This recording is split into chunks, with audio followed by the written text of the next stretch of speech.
And so it is my pleasure to introduce Linda Toscano.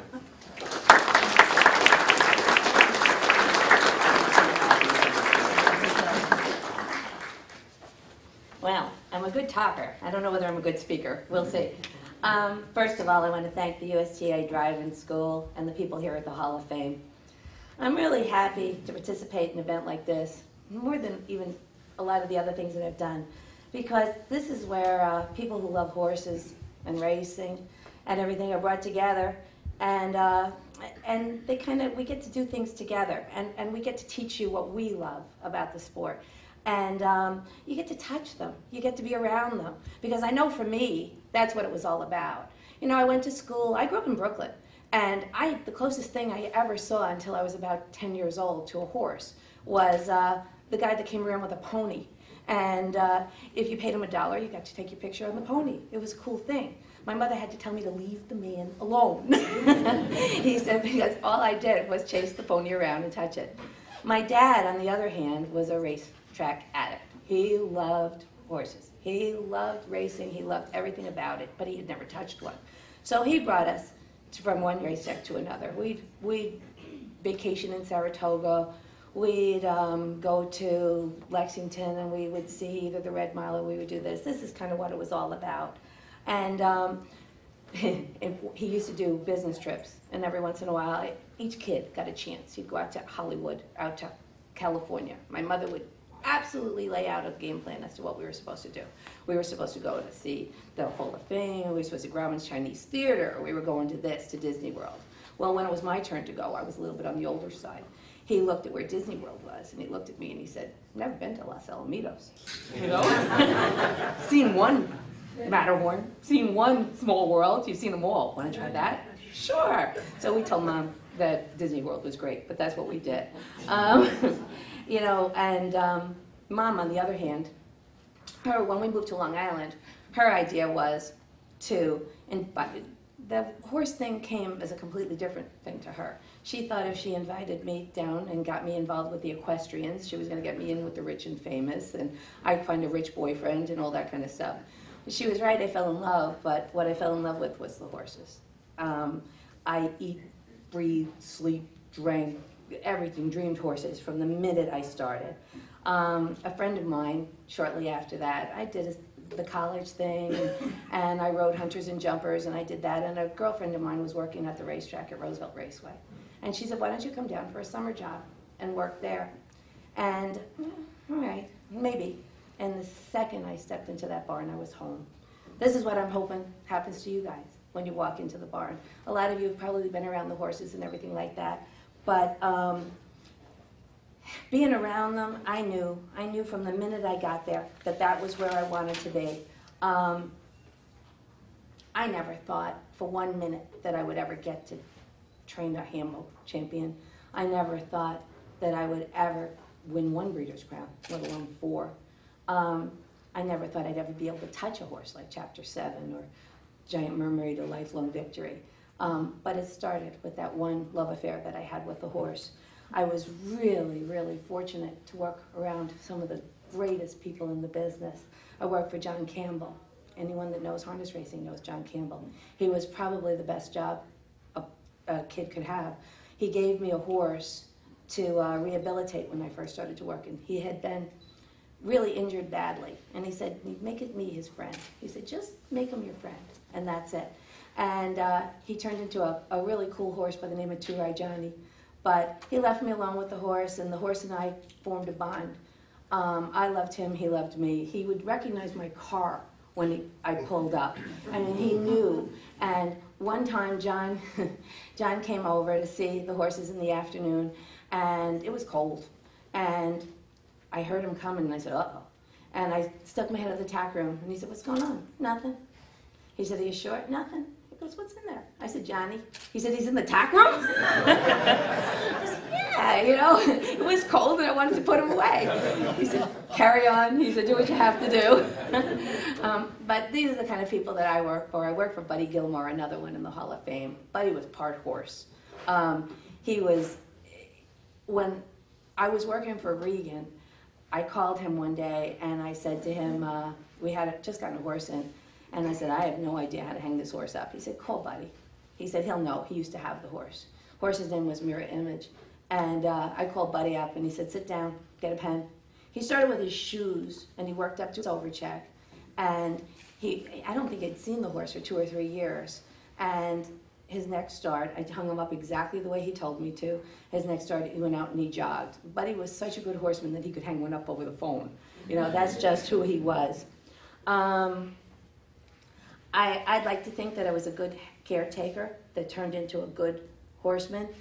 My dad told me when I first started in the business, if you get a Saturday night horse, you've accomplished something. And then when I started on my own, he said, if you could ever get a horse that could compete on a Saturday night, he said, you've accomplished something. And then it was, if you got a stake horse, like that would be the coolest thing in the world. I said to my mother and to my family on the day of the handbill thing, I'm not sure I can do much more than this. I think this is it. But that's what we live for. We live to get those horses. You're going to get a chance to experience what I experienced when I started that. You're going to get a chance to see how hands-on it is and how much a caretaker and a driver and a trainer mold these horses into what you see as the final result on race night. Young horses are what I love the most. I love buying one and developing one into what they're meant to be. Young horses, when you buy a yearling, it's like buying a lottery ticket, however.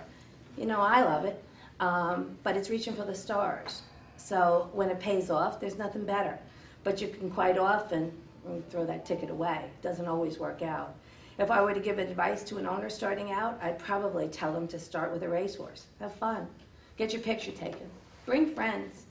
You know, it's an exciting time for our business right now. We're racing for good money in New York. The casinos are doing well. There's a new grandstand being built at the Meadowlands. There's even a major motion picture being made by Emilio Estevez. And I think it's getting ready to go. If he can do 1/10 of what he did for the Mighty Ducks, you know, I think it's a really, really, really good thing. I don't know what else to tell you. People always ask me who my favorite horse is, and it's always a no-brainer. I know, it should have been Giant Mermaid, who was the first Dan Patch Award winner that I had, or Lifelong Victory, who was my first world record holder, or Molly Can Do It, who was my first Breeders' Crown winner. But it's always the underdog for me. My gray horse, Jetlog, was probably my favorite horse of all time, and I don't think there's even a contest. I mean, Jetlog will always be Chapter 7 will always be a close second. But there's nothing I love more than a horse that just loves what he does. Chapter 7, I don't even know where to go with this. The things that he overcame to become the horse that he was. He was a sick horse. He had an enormous amount of talent, but when you're able to bring a horse along and see what he can do, like he did on Breeders' Crown Night, I don't think that there's pretty much anything better. The same thing with Jetlog. Jetlog was just a horse. You know, he never knew what he was. He never could get gaited. He didn't know it. To watch him set a world record in Delaware, Ohio, was probably the best thing that it's still one of my favorite things. In the next few days, you're going to learn so much about the standardbred horse and their capabilities. My hopes is that you learn what a remarkable, kind, and versatile animal they are. They race tirelessly.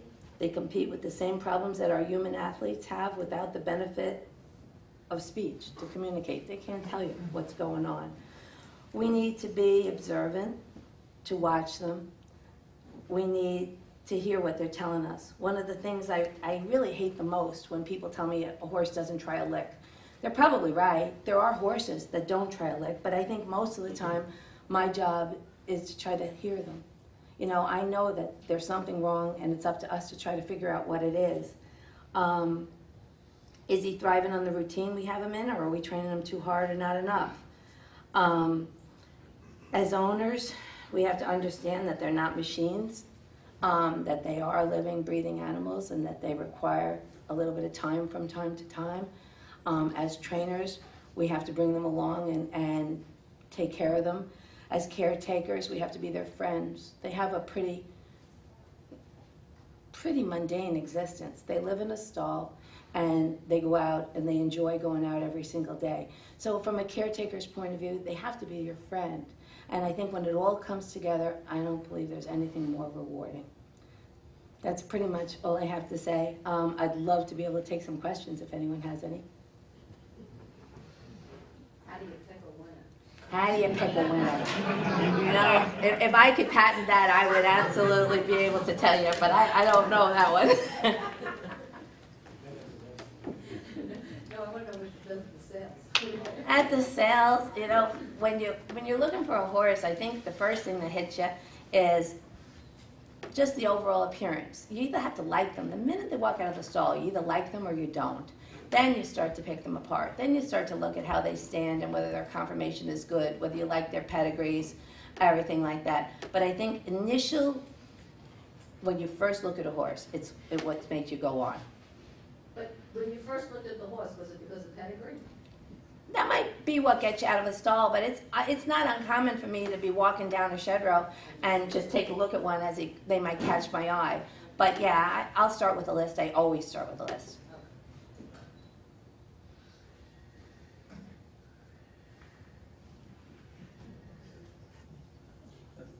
Tell us, you talked about listening to the horse and being their friend. How do you communicate? What do you watch for? What are the things that draw your attention that says he has a problem here or she has a problem someplace else? How do you interpret that? Well, I think the first thing you do is you look at them. I mean, they really can tell you whether they're eating, whether their eye is bright. Are they enjoying their exercise? Are they sweating too much? Are they walking in the stall? There's a lot of things that you look for, and as you become comfortable with them, you can see, you know, when a horse is happy and if they're in good flesh. And you might tweak them. Some horses like to be out a lot and be turned out in the field. Other horses really like to be not messed with. They like to be done early and put away and left to be on their own. You know, and just all those little things. And the more you do it and the more you're around them, the more they kind of speak to you.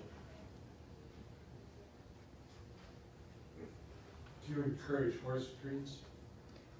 I don't discourage horse treats, but sometimes horse treats can lead to bad behavior.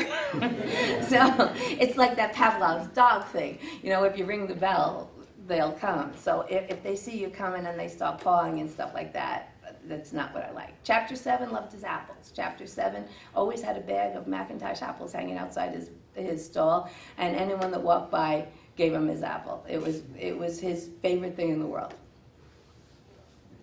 You said Chapter 7 had overcome a lot. Can you be more specific? Yeah. Chapter 7, as a 2-year-old, was an incredibly talented horse. And when he came back as a 3-year-old, he got pneumonia. And he didn't actually act sick, but I recognized the fact that he was not right. You know, talk about a horse speaking to you. And he wound up having 2 bouts of it. And he got over it, but he was in poor condition for the rest of the time. The owners, credit to the owners, they said to me, don't race him unless he's right. So I did everything I could to get him to the Hamiltonian that year, knowing that he wasn't at the top of his game. And I think I'm the only one, and the people that were involved in my team, and when I say team, I mean team. It takes a village, without a doubt. Anyone that thinks that I do this alone is crazy. I mean, without the eyes and the ears of the veterinarians, the blacksmiths, the caretakers, and the people that work with me and for me, I mean, it's amazing how much we have to work together and listen to each other and rely, because I can't be everywhere all the time. But when we got him to the races, I don't think he was ever where he needed to be. And I took him out to Lexington. He was 4th in the Hamiltonian.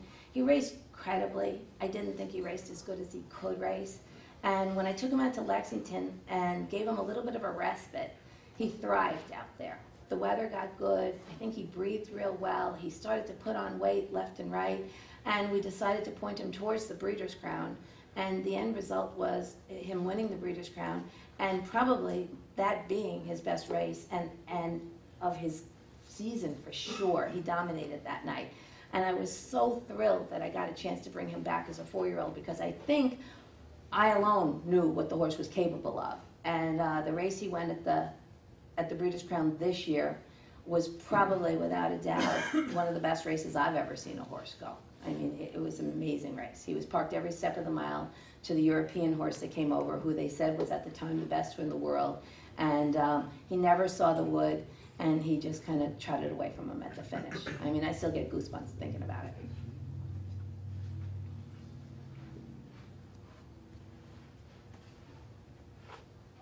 I got a question. As an owner, hypothetically, what are your thoughts on breeding your own horses instead of all the, the yearling sales? It's a dangerous thing, because with any budget, you can go to the sale and you can buy a horse that fits your budget. Right. And you can buy a horse that you like, and you can buy a horse that has the right pedigree and everything. When you breed, you may like your pedigree, but I can't promise you what God's going to give you. A classic example is I have a mare right now that Brad and I own. And she made $500,000 on the racetrack, and she's what, 4 or 5 years in, Steve? And we have yet to have a foal with her. It's just one thing after another. So if I were given advice to people, I would say probably I would Stick to the sales. go to the sales. Yeah. Should I ask you? Yeah. Yeah. Thank you. Under the 7 years of John. Yeah, it'll happen. I waited 30 years to have last year, so.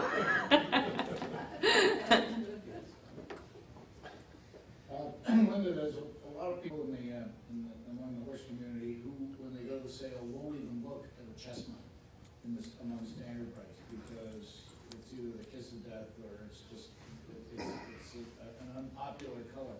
Whereas in the thoroughbreds, you probably see as many high-end top horses, Secretariat was a chestnut. When you go to Europe, and French trotters, and they're predominantly chestnut, at least maybe 50% are.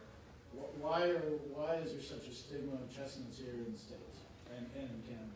There's a lot of chrome on them. They seem to be thin-skinned. I never really bought into that either until one year I bought 2, and Brad told me if I came home with another one. So I took a break from that after a while. But I can't explain it, because my background is thoroughbreds, and my background originally was hunters and jumpers. There's so many of them, and yet at the same time there aren't very many. And the really good ones in this, for some reason, seem to be liver chestnuts. The real darker, deeper chestnuts. And I'm a big believer in color. I like a strong color on a horse. I don't like a wishy-washy color. I don't like those yicky bays. I like a horse to have a good eye and a really smart head on him in a perfect world. If I had no budget whatsoever, and I like a strong color. I like the points to be dark. That's just my own. So chestnuts don't fit any of that bill.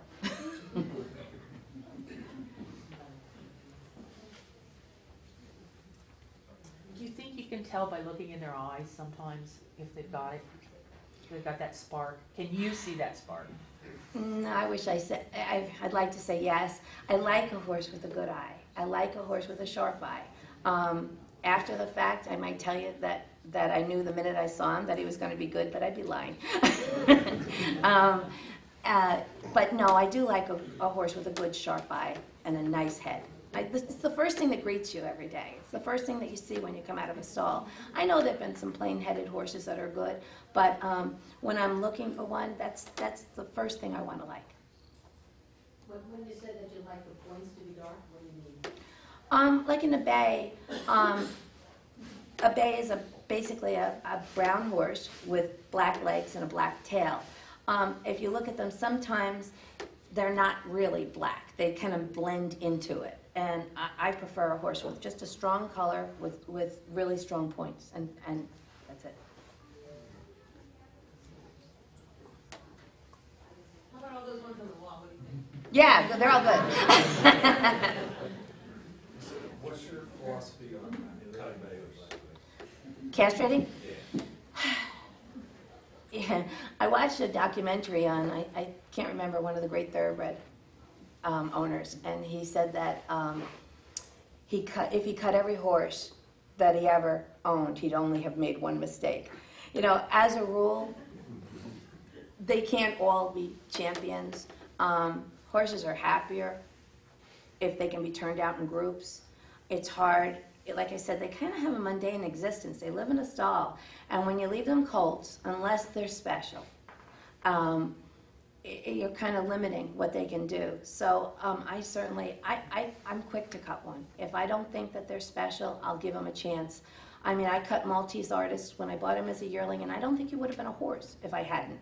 He just was that horse that couldn't concentrate. He didn't pay much attention to anything he was doing, and finally, I should have cut him earlier, but I let him baby race, and I saw he was going nowhere, and I said, let me take a shot. We cut him, gave him about 30 days, and he turned into a horse that made, well, probably $3 or $4 million. I mean, pretty good horse. How explicit of instructions do you tend to give your drivers, and do they tend to follow them, and how important is that to you? Good, it's a good question. I tell the driver, I can't say all. If I go to a lesser track, if I'm on the New York Sire Stakes circuit and I don't have a driver that I know, I might tell them, I might try to handicap for them and tell them what I think. But for the most part, with the guys that I deal with on a daily basis, I have a tendency, until they know the horse, to tell them more about the horse than I do about what to do on the racetrack. I might tell them this horse is lazy. This horse likes to be involved. You know, don't turn the whip on him too early. He needs to be driven a little bit. That's the kind of thing. In the case of the Hamiltonian last year, after we lost the Meadowlands Pace, I told Timmy, swing for the fence. I felt that I had the best horse in the Meadowlands Pace, and it was just one of them races where the driver won the race. I think any horse could have won that race that night. And so when I was getting a second chance, which was a miracle in itself to get into the Hamiltonian, I said, go down swinging, give it a shot. So, but that's about as much as I'll tell a guy like Tetrick or Campbell or any of those guys. Pierce, you got to tell him who's driving. So I know he's driving, so there's a different ballgame there. You got to remind him whether it's a trotter or a pacer, and then he can go out and win. Yeah. This isn't videotaped, right?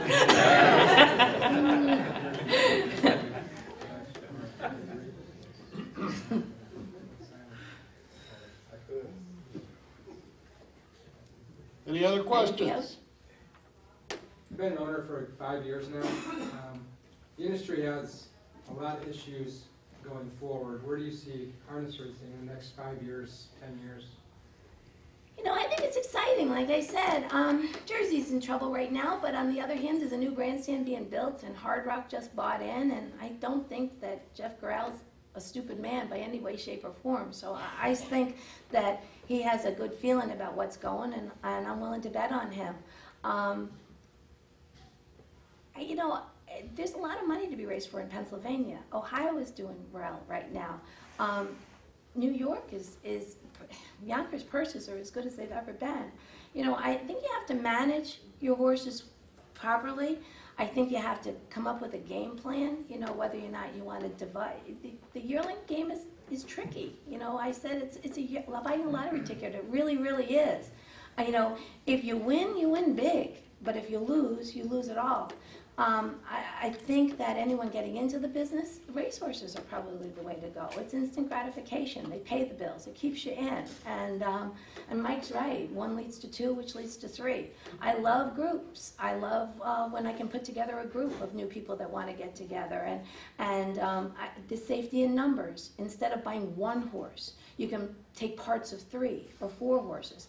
I think that's fun for everybody. It creates camaraderie. It gives you a group to go to the races with. Anything we can do to put people in the grandstands, I think, is a great thing. And I think that's what we need to concentrate on, anything we can do to put people in the grandstand.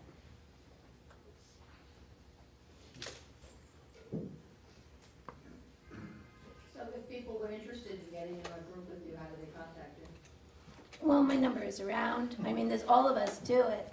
But Yeah, I mean, I'm pretty accessible. If you see me, come up and talk to me, before yearling sales. I'd be more than happy to help you out and steer you in the right direction, or tell you what I think, anyhow. I think I don't do the racehorses anymore. My game is really the young horses. It's what I like to do, but there are lots of groups that do the racehorses also, and I think that's a fun way to start. What is the best advice you could give to someone who really wants to take this school experience and use it to get into the industry, get started? Do exactly that. Take the school experience. You're going to two really, really good barns here that can teach you, and you can get a feel of whether you like it or not. And then work. Try to gain experience. Come down on the weekends. Be around them a little bit. That's pretty much how I started. I walked into the barn, and my girlfriend worked there. I came down. I got comfortable with the horses. I put harnesses on them, and then decided that that's what I wanted to do. So I took a summer job, which led into a full-time job, and then I took it to there. Don't let your gender be an obstacle, because I don't buy that gender thing. So I don't even touch that for the most part, because I think that if anything, we're more intuitive than the men. So I think we can pick up on the different moods of a horse and whether they're happy or not happy. So just experience. Speaking of gender, do you see a female in a little brown jug anytime soon? I hope so. I hope so.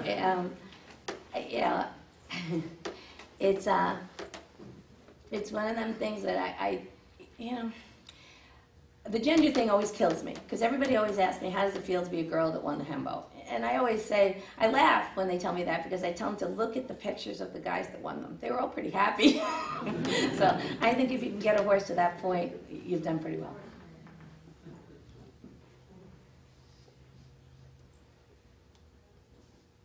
Who are the big horses that you're going for this year, like in your barn right now? Well, Market Share is coming back. He's making his first start on Friday night, so that's fun, because it's not often you get a chance. This is what Jeff Corral is doing right now, and what he's promoting is I'm 100% behind. He's bringing these 4-year-olds back. It makes for great racing, and I'm a big, big believer in making the horse the hero here.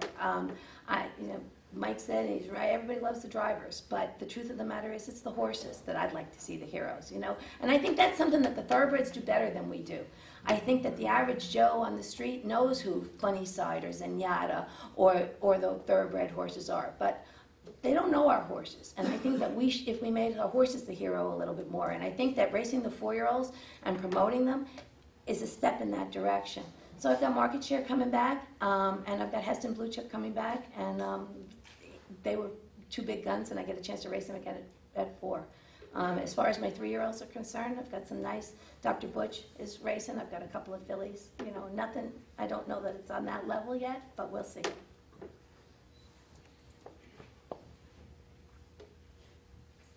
Go.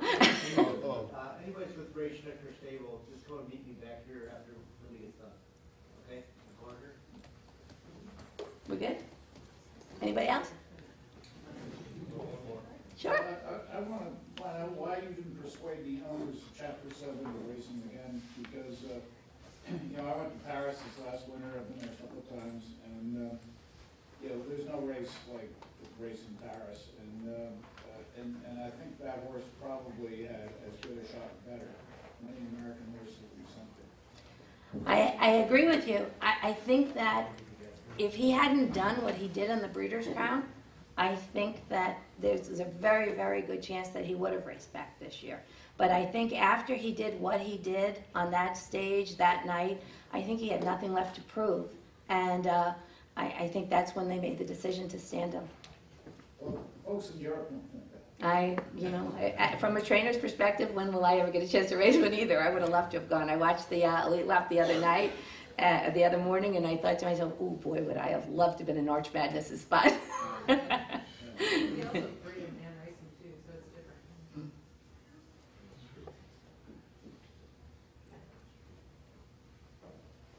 Well, there's a thought. Why don't you persuade the owners to, after he's finished with the breeding season, to bring him back? Oh.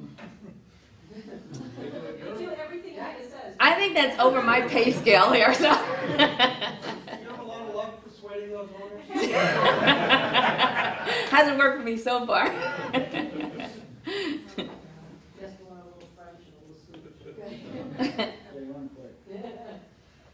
I left him the night of the British Crown in the cocktail party, and everybody there from the Elite Love Committee was trying to get him drunk. I said to Brad, this is our only shot here. We're like, now let's get out of here.